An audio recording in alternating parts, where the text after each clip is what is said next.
बिदुं दुंखावनायनि जाहोनाव 16,000 सुबुंफोरनि जिउ खहा।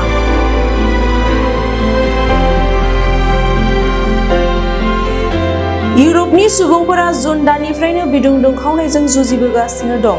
बेनिनो दा बांसिनै इउरपनि सा बाहागोनि हादोरफोरनि मानसिफ्रा बिदुं दुंखावनायनि जाउनाव बांसिन जिउ गोमादों। बे बिदुं दुंखावनायजों इउरपआव गोबां सुबुङा रैखा मोननो थाखाय दैयाव दुगैदों, दैजों लामायावनो मोदोम सुदों, हाइड्रेशननि थाखाय वारेक्स बायदि दैयाव लागायना लोंनो गोनां जादों।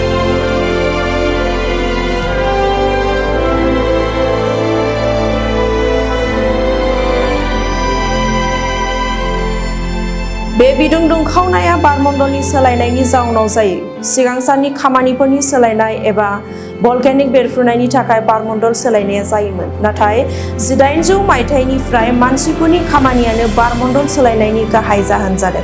गाहायै खैला, थाव आरो गेस एबा खामग्रा मुवाफोरखौ सावनायनि थाखाय। खामग्रा मुवाफोर सावनायनि थाखाय ग्रीनहाउस गेस ओंखारो, जाय बुहुमनि सायाव गुदुं खालामो, साननि बिदुंखौ बांहोयो। बेबादिनो इउरपआव बिदुं दुंखावनायजों दैमाफोरा रानलांदों, दै लोंनो थाखायबो दैनि आंखाल जादों, बिफां बिलाइ रानलांदों, दैमानि दैया खमायदों, सिगाङाव जाफेरि हाग्रायाव अर खामदों आरो सुबुं माहारिया गोब्राब बिदुंनि दुंखावनायजों भुगिनांदों, जायनि जाउनाव जिउ गोमानायनि अनजिमाया बांलांदों। बे जिउ गोमानायनि बांसिनानो इउरपनि सा बाहागोनि हादोरफोर फ्रान्स, बेलजियाम आरो जार्मानिफोरनिमोन।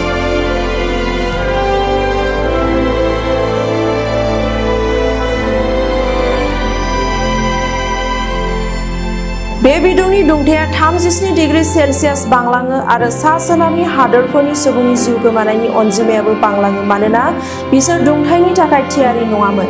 सोनाब इउरपनि हादोरफोरनियाव दुंथायखौ होबथानायनि खान्थि दं मानोना बिसोर जुन दाननिफ्रायनो गोख्रों बिदुंनि दुंथायजों जुजिबोदों। बे हाप्तायाव ब्रिटेन आरो फ्रान्सनि खायसे बाहागोफोराव 35 डिग्री सेल्सियास बिदुं दुंदों। एजेन्सिफोरा सांग्रांथि होबावदों दि बारहावानि सोलायनायनि थाखाय इयुननि गोलोम बोथोरा सरासनस्रायै दिनैसिमनि बिदुं दुंनायनिख्रुइ बांसिन बिदुं दुंखावनायजों गुदुं जागोन होनना फोरमायदों। बेबादिनो भारत हादरावबो बिदुंनि दुंथाया सानफा एफा बांबोगासिनो दं। इयुनाव मुलुगावनो बिदुं दुंखावनायजों सुबुं माहारिया हालाय-हाफाय जानांगोन नामा? फैबाय थानाय समासो फोरमायसिगोन।